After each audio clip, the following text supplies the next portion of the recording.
Do we see anything on the... They said it couldn't be done. They said space was only for governments. But Elon Musk believed that ordinary people could reach extraordinary heights. From near bankruptcy to making history, this journey is one of risk, failure, and ultimate triumph. 3, 2, 1.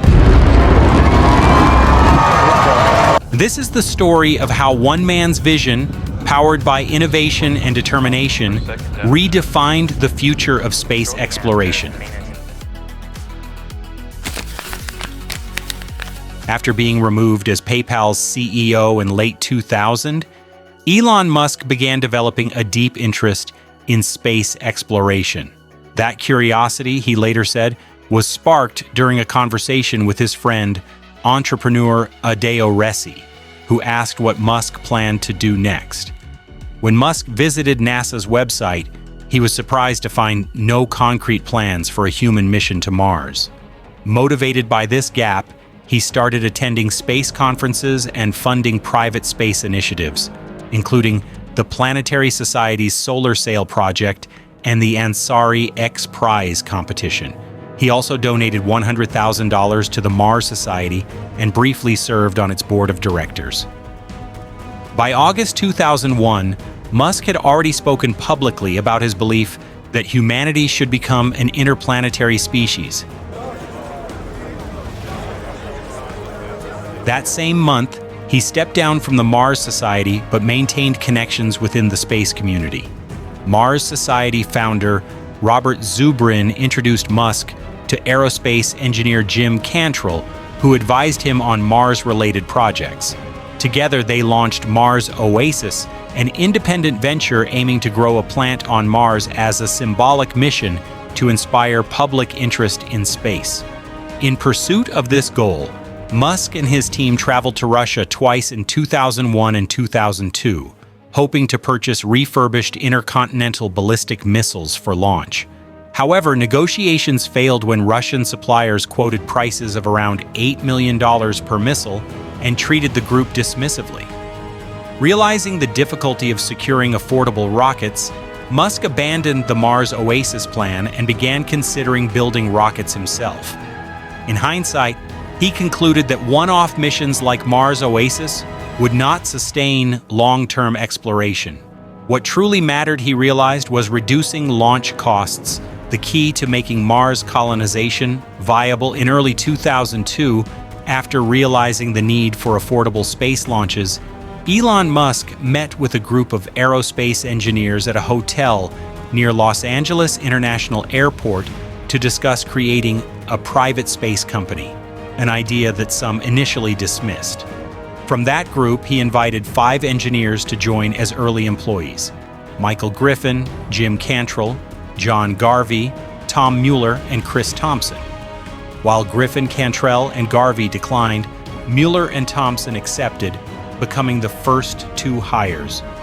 Musk invested roughly half of the $180 million he earned from selling PayPal into the new venture, part of which also covered 2 years of salaries for his small team. The company was named Space Exploration Technologies Corporation, briefly shortened to SET before being changed to SpaceX. Although official filings list its incorporation date as March 14, 2002, other sources suggest SpaceX was effectively founded between May and June of that year. After Michael Griffin declined to join SpaceX, Elon Musk took on the role of chief engineer himself. Tom Mueller oversaw the development of rocket engines, propellant systems, and plumbing, while Chris Thompson handled the rocket's structure and assembly. Hans Koenigsmann, recommended by Thompson, joined to lead avionics development. And in August 2002, Gwynne Shotwell was hired as head of sales. Initially, SpaceX employees met in airport hotels before setting up headquarters at 1310 East Grand Avenue in El Segundo, California, a modest 3,000 square feet FT space with fewer than a dozen staff. The company's structure was flat, allowing employees, including Musk, to take on multiple roles. Musk personally interviewed the first 3,000 hires, preferring young graduates because they had no family attachments and the fact that they would be willing to work long hours and maintain relentless effort. The company's first rocket, Falcon 1, was named after Star Wars' Millennium Falcon and featured a single booster engine. Its design centered on low-cost launches, advertised at $6 million each. To keep costs down, SpaceX adopted tight vertical integration and used an iterative development approach, unlike the traditional step-by-step aerospace process. Although Musk aimed for a 2003 launch, Falcon 1 wasn't flight-ready until late 2005. A full-scale mock-up was publicly unveiled on December 8, 2003 at the National Mall in Washington, D.C. The Falcon 1's first stage required an engine capable of producing about 310,000 Newton-N, 70,000 pound-force lbf, of thrust using kerosene and liquid oxygen as propellants. Since Tom Mueller had limited experience designing turbopumps, SpaceX initially planned to use one from NASA's Fast Track engine. 8 stories tall, with 11 engines as powerful as all the waterfalls in North America combined. However, the long procurement time pushed the company to contract Barber-Nichols, Fast Track's turbopump manufacturer, directly. A Barber-Nichols employee later suggested naming the engines after Falcon species, leading Mueller to name the first stage engine Merlin and the second stage engine Kestrel. To test these engines, SpaceX first rented a site at the Mojave Air and Spaceport, but frequent problems, including black smoke clouds disrupting air traffic control, made it impractical. Because Mojave restricted high-thrust engine testing, SpaceX relocated to a larger site in McGregor, Texas, formerly owned by Beale Aerospace. Engineers often traveled there on Musk's private jet to save time. On March 11, 2003, the Merlin engine successfully completed its first full firing, lasting half a second and achieving 270,000 newtons, 60,000 pounds force, of thrust with 93% efficiency. SpaceX initially planned to launch the Falcon 1 from Vandenberg Air Force Base, chosen for its proximity to company headquarters. In early 2004, SpaceX obtained a license for Space Launch Complex 3 and began building support facilities. By early 2005, the first Falcon 1 had arrived, and several static fire tests were attempted. The first two failed due to software and instrument issues, but the third attempt on May 27, 2005, succeeded. However, since 2003, SpaceX had been in talks with the Malaysian government to launch Razaksat into a near-equatorial orbit, something Vandenberg couldn't support, as launches eastward over U.S. territory were prohibited. Because the Falcon 1 also needed the Earth's rotational boost, a site closer to the equator was required. After signing a $7 million contract, SpaceX chose Omelek Island in the Kwajalein Atoll as the new launch site. Continued Air Force delays at Vandenberg, partly due to an upcoming Titan IV launch, forced SpaceX to abandon $7 million worth of equipment and move operations to Omelek. SpaceX decided that waiting for the Titan IV launch or taking legal action against the Air Force would only waste time and resources.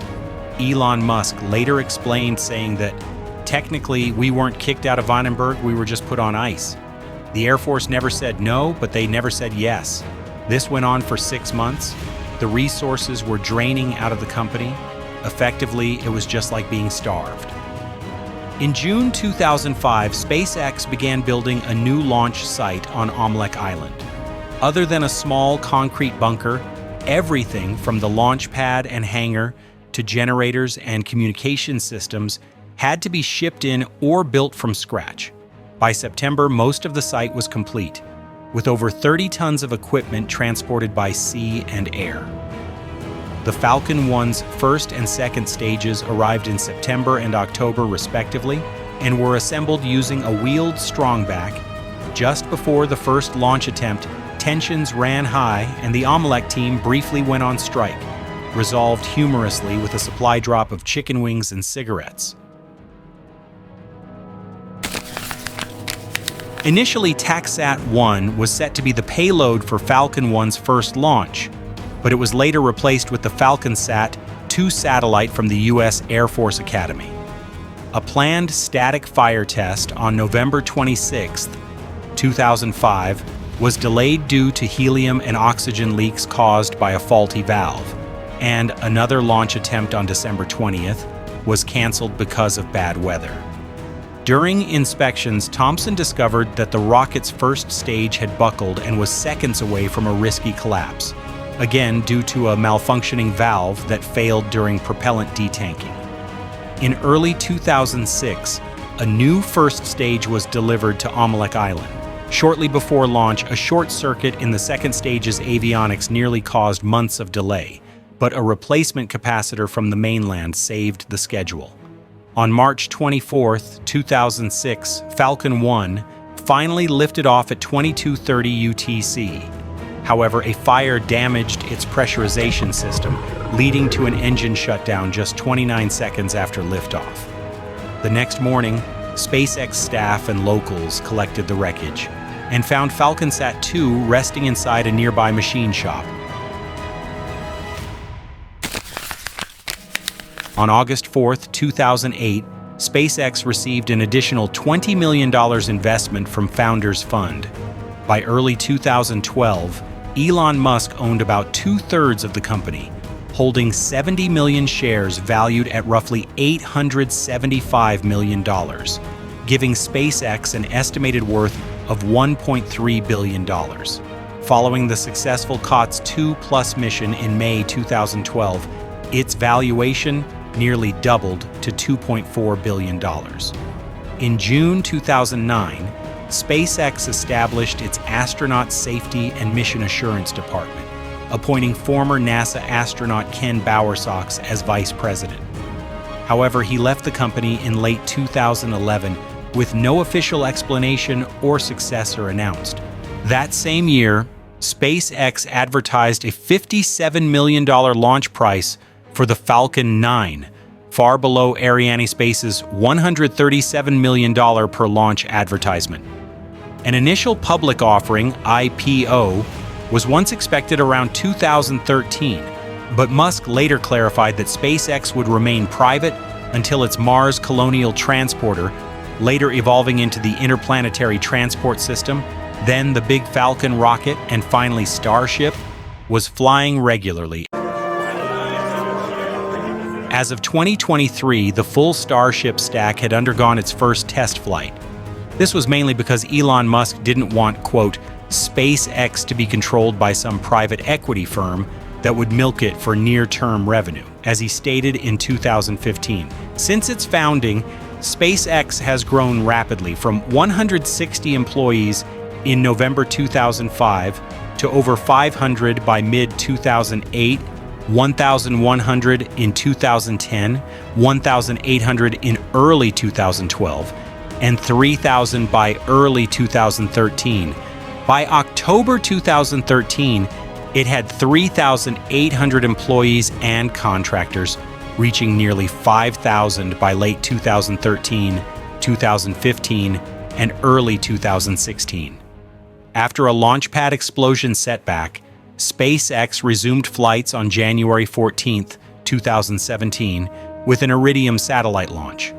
On February 19, 2017, a Falcon 9 carrying CRS-10 launched from Kennedy Space Center's Launch Complex 39A, with the first stage planned to be a recovered booster from April 2016. On May 23, 2019, SpaceX deployed the first 60 satellites of its Starlink network to provide low-latency internet via a large LEO constellation. On May 30, 2020, SpaceX became the first private company to send NASA astronauts Douglas Hurley and Robert Behnken to the International Space Station, ISS, aboard Crew Dragon during Demo 2. Marking the first crewed launch from the U.S. in 9 years, the mission successfully docked on May 31st and returned the astronauts safely on August 2nd, 2020. Elon Musk's SpaceX shows that true innovation demands more than vision. It requires relentless resilience. From early struggles and catastrophic setbacks to historic achievements like the first private crewed mission to the ISS and the Starlink rollout, every challenge became a stepping stone. The story of SpaceX teaches that persistence in the face of failure, combined with bold ambition, is what turns impossible dreams into reality to reshape the future with a lasting impact. Amazing that this window of opportunity is open for life to go beyond Earth. And we just don't know how long that window is going to be open.